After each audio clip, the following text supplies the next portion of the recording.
It's time for, hello, a Jersey Shore recap podcast. Hello. Hello. Welcome back to Hello, our episode by episode Jersey Shore recap. Hell yeah, this is season 1, episode 4. This episode is called Fade to Black. It sure is. And this time I have a little cocktail. Oh, you can't see it on camera, but I have a little drinky. Got some Ron juice. Well, this is your host, GWoww. And I'm Cooki. Together we're Cooki and GWoww. And I'm so excited to get into this episode because I feel like this is a big turning point. Let's not waste any time. Yeah, because this picks right back up into the drama. Yeah, so where we left off was the little teaser of Sam getting home and thinking that Jenny and Ron hooked up. And we kind of see more, I think, of Ron's side of the argument in this episode. Like last time, it was kind of the girl's perspective. Mm. And I also just want to comment, you see Sammy talking to Vinny and he's kind of like giving her advice. So why does she think that GWoww's doing something different for Ronnie, right? Yeah, I know. Yeah. Well, I think it feels different sometimes. This is why I'm glad I'm not a heterosexual. Mm. I feel like in straight relationships, there's a little bit more insecurity about men with female friends or women with male friends.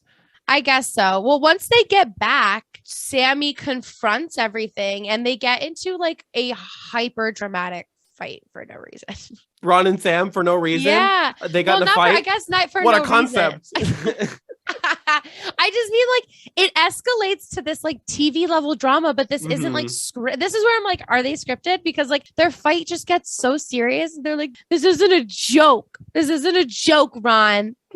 I could say Ron in Sam's voice every day and I would never get sick of it. Ron, stop. Fucking play me out right now. This moment and she goes, you traumatize me. And it stuck with me all these years. Okay, true though. He is traumatizing, but it's one of those things where it's like you shouldn't laugh, but it's funny.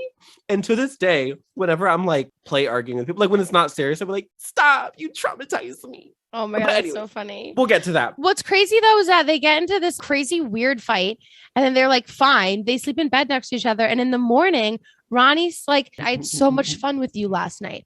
Bitch, what? Well, I actually have a slightly different interpretation of the moment before they go to bed. There is tension, but I think it's not necessarily a fight. I feel like there's a passion, and so maybe it feels intense, but I feel like they're starting to make amends already before they go to bed. Like they're crying and hugging. So I think they're having a moment where they're like, that kind of shook me up, but I saw it a little different. I guess I considered it a fight. It was just passionate, but I wouldn't say it was necessarily a fight. Maybe not. Although I can be a little unaware sometimes. And I've had moments where I'm dating people and they're like upset with me and I don't notice right away. So I'm picking on them and I escalate it by accident. Okay. So maybe that's what's happening here. Maybe I don't see that they're fighting. I think there's a lot of escalation. But anyways, they wake up and they seem fine. They have work together. I guess they like figure everything out because they figure everything out. They smush. They like invent the smush room, I think, because I think so. Think after their mini golf date last episode, they went into the smush room and they called it the guest room. But they didn't have sex.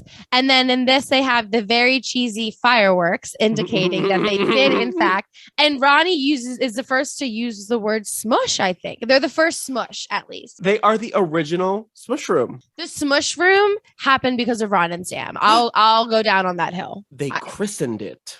They did. It was a beautiful moment, really. And then there's this moment later where all the boys go out and it's almost the first unofficial gym tan laundry. They don't call it that yet. There's no laundry. It's haircuts, gym, and tanning, which was pretty close. We're almost there. And they have this cute moment where it was not cute, but they're kind of grilling Ron a little bit. Yeah, I don't love this version of Mike, though.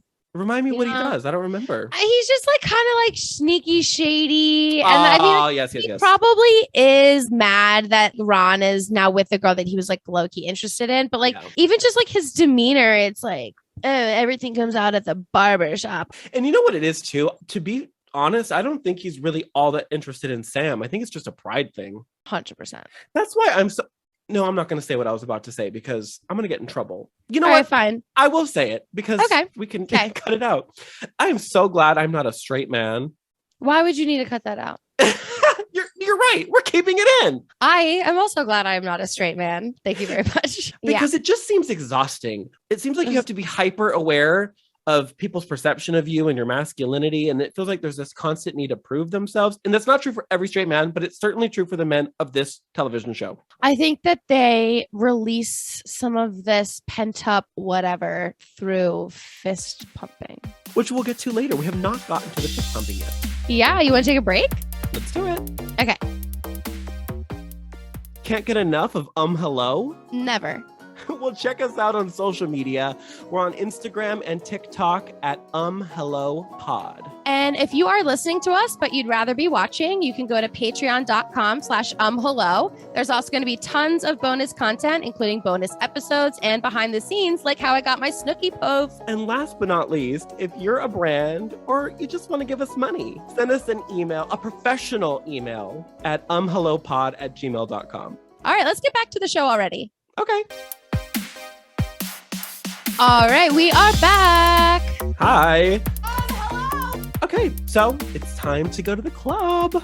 We are again at Karma, one of their favorite places, and they like really get into dancing this episode. They are going in, and I said this before in a previous podcast. There's something so funny about the way it's edited. They're going so hard, and the music does not match for me. Yes, I completely agree. And even more after you said that, as I'm watching it, I like see that now. I'm like, oh yeah, like that did not line up. I never caught that before. Your musical eye caught that. It's definitely like a TV clearance thing. But just if you're listening to this podcast at home and you have not seen Jersey Shore in a while, I want you to picture this. There's a bunch of Guidos and Guidettes beating the beat up. They're fist pumping. They're going hard. And this is what's playing.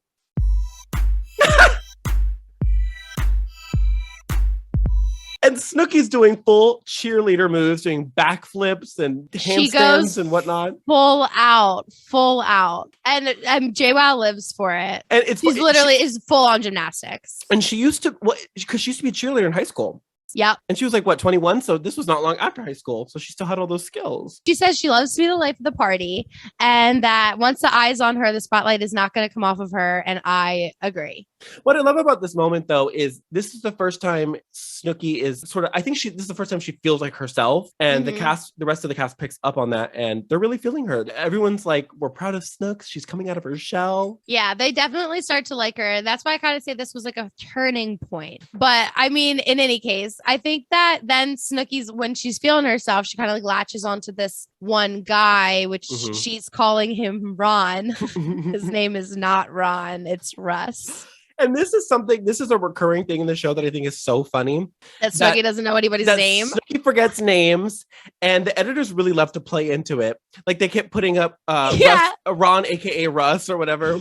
I love it. Have you ever done that though? Because of 100% I did once. It was not good. I have not. I think I mentioned this in the previous podcast. When I drink or when I'm going out, I have this weird hyper awareness. It's very irritating. And so no, I do remember people's names. So I don't have a drunk story like that, but I have a sober story like that. Oh, yeah. One time in high school, I had this friend. When we first met, I didn't quite catch her name. Like she said it, but it didn't embed itself in my brain. And then it got to a point where it was like, oh, now we've been friends too long. I can't ask. Oh no. So for days and weeks, I labored over how am I going to get this girl's name? And so I went and I was like, oh, what's your phone number again? I lost it. And she told it to me. And I was like, how do you spell your name? I don't want to spell it wrong. And she goes, Jen, Jen. I was like, no, yeah. Oh, yeah, of course. No. What you should have done was given her your phone and said, I lost my contact, put your number in my phone and have her type it in. Well, here's the problem. And I'll explain it to you. I am fucking stupid. I don't think of that stuff. I just am dumb. I just do dumb shit. Or there was this other time where I was dating somebody. We're off on a tangent. I'm sorry. But I was dating somebody again for like months and I forgot his last name. Finally, I was like, you know what? Let me just be honest. I forgot your last name. You mentioned it once. I did not store it in my brain. What is it? He tells me, tell me why a couple days later, I forgot it again. Of course. Well, you didn't write it down? No, I didn't. And we talked about this, I think, last podcast. I have this weird inability to like connect because I'm like emotionally unavailable or whatever. And so I think I just like, I don't know. I just didn't care enough to remember. So later when he was like another day when he was in the shower, I went through his wallet to get his ID. And his name was not what he told me at all. First name. What? So it's a good thing that I forgot his last name because I realized he was lying about his identity. Oh my God, that's crazy. So my forgetfulness, this is such a tangent. I forgot we're talking about Jersey No, Shore. it's okay. Ready? I'm going to bring it back because speaking of forgetfulness, Snooki fucking forgets where they live. And so her and Russ/Ron go to the beach and they like get blankets from, I guess, the producers, because who else gave them fucking blankets? And they sleep on the beach and they don't hook up. And I think Snooki's like upset about it, but I don't know. The image of that is kind of cute to me. Me too. The idea of them just talking through the night. I know. I love that when she leaves the bar with guys, she's like, he's my friend. He's my friend. It's my friend. I love it. She does that a lot. Every time she hooks up with somebody, she's like, guys, that's my friend. Yes. I believe her when she says that. I love her. I agree. I'm really getting a soft spot for Snooki, like everybody else. The next day, when Jenny has another conversation with her boyfriend, he had heard that she was dancing on Polly again after they had made up.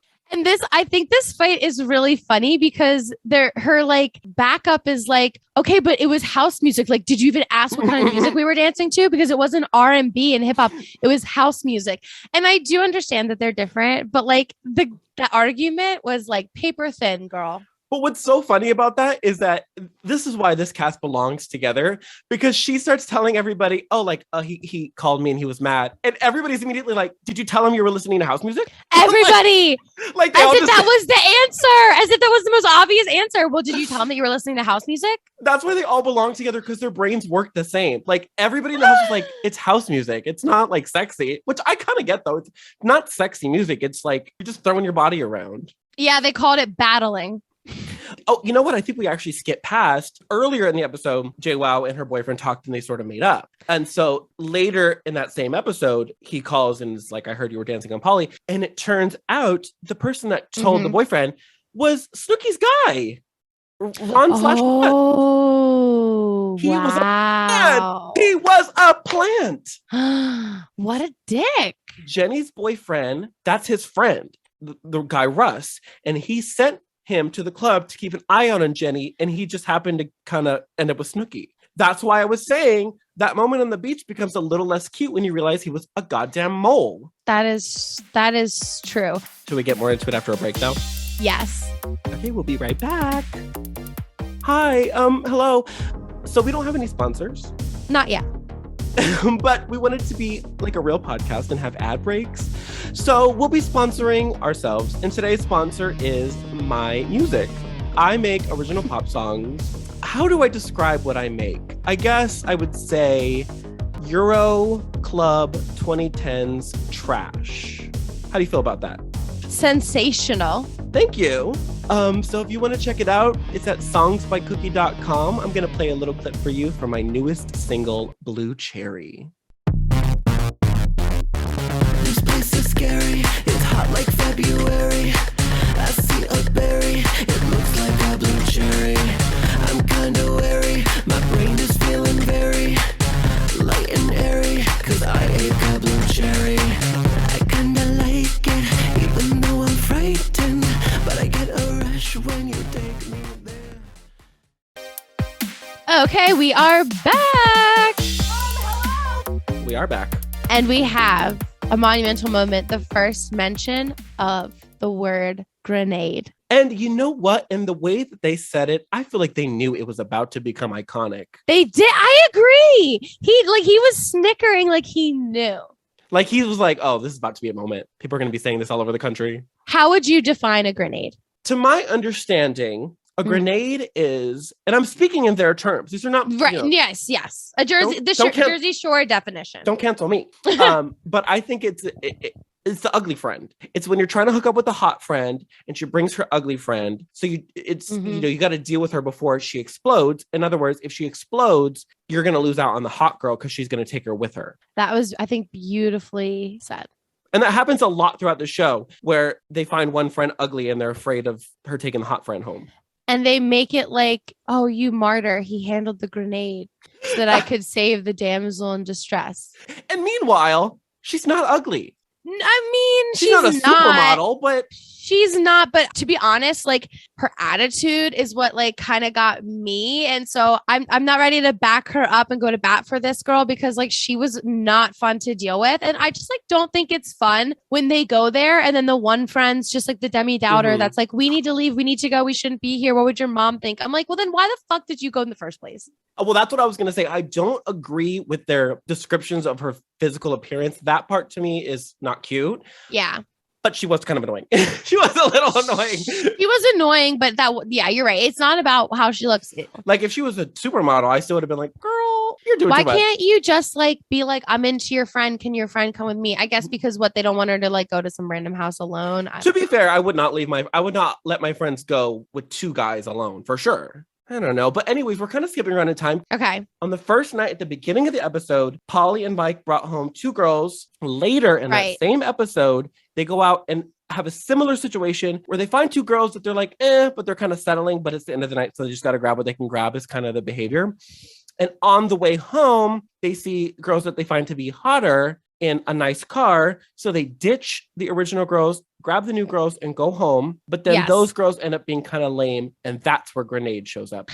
And then the original girls that they were settling for that they abandoned show up. Yeah, but then that's when the girl's so freaking annoying that it's like, why did you even kick out the first girls? I don't know. There was a problem with every group that they found, which is what you said, that there's always like one girl who's into something and the other girl who's a problem. The theme of this episode is Mike and Paul can't get laid. No. I have to ask, do you think that the girls that were originally abandoned, do you think they just happened to find the house? Or do you think that was a little producer intervention? I think one of two things happened. Either the producers went to them and said, you should just go. Or they do have to like sign things for their face to be shown. So maybe while that was happening, the girls were like, well, what are they doing right now? Can we like go? And the producers were like, yeah. Exactly. Yeah. I think you're exactly right on the money. Well, the next day we get like a wholesome moment because Snooki's mom visits. Which is another moment where goddamn Snooki is a little angel. I just love her so much. She's so cute. They really do like hone in on Snooki, like her good side this episode. Did you know that she was adopted? I'm pretty sure. I did know that. She's not Italian. Is that true? That is true. She's, I believe, Chilean. She's still a Guida at heart. 100%. But I think that the relationship with her mom is really sweet. And when they leave, she's kind of like, all right, well, I miss my mom. So we're going to like, let's go crazy. And like you said, everyone's on board for Snooki at this point. Oh, yeah. This is the moment where she's part of the family. Like she's one of us. I think that's why they almost feel like extra protective of her too at this moment. Cause it's like they just kind of got this like kinship. And then do you want to walk us through like the events of what happened? Oh, gosh. Well, what happened was probably the most well-known and controversial moments from the entire franchise. Yeah. This really is kind of what put it on the map. In the first place. I think the first couple of episodes did fine, but this moment really was when it blew up. So they all go out to a bar and the vibe is just really good at first. Everybody's in a good mood. Everybody's happy. Everybody's dancing. Everybody knows everybody. For the first time, it feels like everybody's getting along. They feel like a family for the first kind of real time. And then they're ordering some shots and these random guys are stealing them. Yeah. And this is where, like, if you break down what's happening, all Snooki's saying is those shots aren't for you. That could be happening at any bar I go to every weekend where somebody's buying shots and some dick is taking them, acting like, and he's even like, no, this guy's buying them for us. So Snooki's like, no, I'm with this guy. Those shots aren't fucking yours. And what's wild about the thing is that they took shots and then everybody kind of just let it go. And they ordered more shots. Again, they stole them. Yeah, they really did try and take the high road. I feel like through to the end. Because like we were talking about, they went in such a good mood that I think they're willing to let it slide. And then it happened again.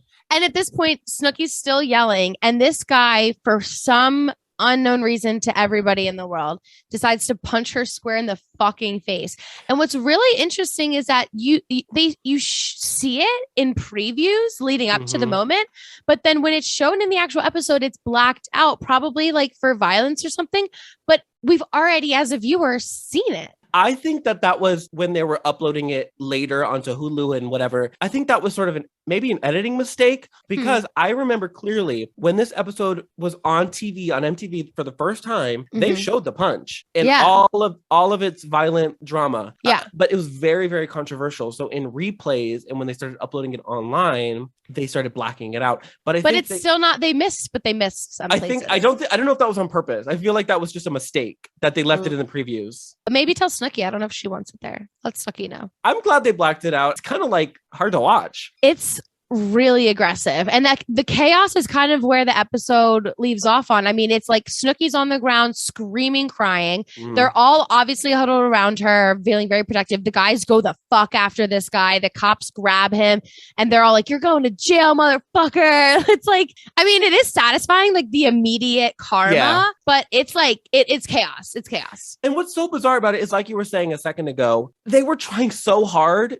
to, get rid of these guys without tension. I don't think any of the roommates wanted drama. They were actively trying not to have it. And Snooki was not out of line. She wasn't in his face. She wasn't pushing him. She wasn't getting aggressive. There was a person in between them. Those are our shots. That's all she was saying. And he punched her like he was punching a grown ass man. Yeah. Really aggressive. It's just gross. And it's one of those moments where it feels like sometimes when you watch reality shows, you're like, is this scripted?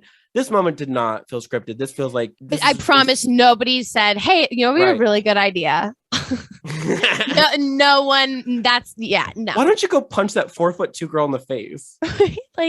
No, I think you're right. That was definitely, but I think you're onto something where you say it put it on the map, because that was really a big controversy and everybody tuned in for it. And then as a result, fell in love with Snooki. And then as a result, fell in love with everybody else. And it was the thing. I remember distinctly that MTV caught some hot water for showing it and teasing it in previous episodes. They made it a plot point, and I think they kind of got in a little bit of trouble for that. But I think it was worth showing because it was a very important moment for the roommates. It really took them from being friends to being a family. Yeah. And as awful as it was, if that had not happened, I don't think Jersey Shore would have become what it became. It's kind of that conversation of, is all press good press? It feeds right into that for sure. And in MTV's defense, as long as they had Snooki's Nicole, let's call her Nicole in this instance. As long as they had her consent, as long as she was in on it, I think it's perfectly reasonable to market it, because like you said, all publicity is good publicity, and it happened. Might as well make some money off of it if it happened, right? And it's not like she can say yeah, I acted a fool and something happened. She can really say no, I didn't do anything. Watch. That's why it's so hard to, especially having already seen it and going back. Yeah. It was just so out of pocket. It came from nowhere. And then the dramatic title of the episode, Fade to Black. Is that why we're both wearing black? Oh, by accident, but we're both we're mourning. And Jersey Shore is good for their cliffhangers. That was it. I mean, we don't really get to see the reaction after the punch. That is true. And for our quote this week, we're going again back to the beginning of the episode, because we know that there's more Ron and Sammy drama right around the corner. I can't get enough of it. And like I said, their fight is so dramatic. So I want to reenact the fight as our closer. So who would you like to be in this fight? Can I do Sammy? Yeah, of course. Okay. All right, let me get my macho Ronnie persona on. Just think angry, repressed thoughts. Okay. Are you ready? I'm ready. I told you so much shit, Sam. I told you so much shit, Ronnie. I fucking like you. Stop. This is no joke how I feel about you. You don't even fucking understand that. I was ready to put you in the equation. You in the equation. How do I look? I never hooked up with anybody. You obviously don't know how I feel about you if you really feel like that. You're my girl. Don't you realize that? Oh my God, I haven't said that in so long, Sam. You're legit my girl right now. You're my best friend here, Ronnie. I can't lie to you.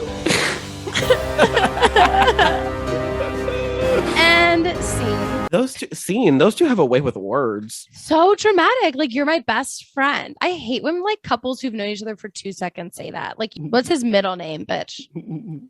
Well, that is bizarre. I mean, I think they've been in there a week, but I'm so glad you asked, because keeping tabs, this is either night 8 or 9 that Snooki gets punched. So they've been there over a week for sure, but only by a week and a day at most. And that makes me wonder, we're halfway through the season. So much has happened in such a short amount of time. How long are they in there for total? I believe the first season was only a month. Well, we've got a lot more to uncover. A lot in store. So please, if you want to hear more episodes, make sure you like and subscribe, follow, comment, review, reach out to us, follow us, everything. If you'd like to follow me personally, you can do so on Instagram or TikTok at Cooki Olafante. You can also check out my website, Songs by Cooki. Buy my music and my merch. Hell yeah. And I am on Instagram at Gina Finio, on TikTok at Bisexual Gina. You can visit my website, ginafinio.com. You can listen to both of us on the Ross Matthews podcast, Straight Talk with Ross. Have we mentioned that before? Ross Matthews, the judge on RuPaul's Drag Race. He's on the Drew Barrymore show. Emmy winner. Best-selling author. Best-selling Two-time author, Ross Matthews. The hilarious Ross Matthews.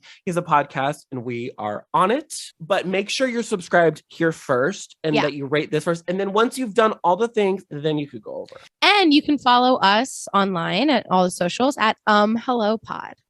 Goodbye. Bye. Bye. Get crazy, get wild. Let's party, get loud. If you wanna have fun and do something, if you wanna have fun and do something. Get crazy, get wild. Let's party, get loud. If you wanna have fun and do something, if you wanna have fun and do something.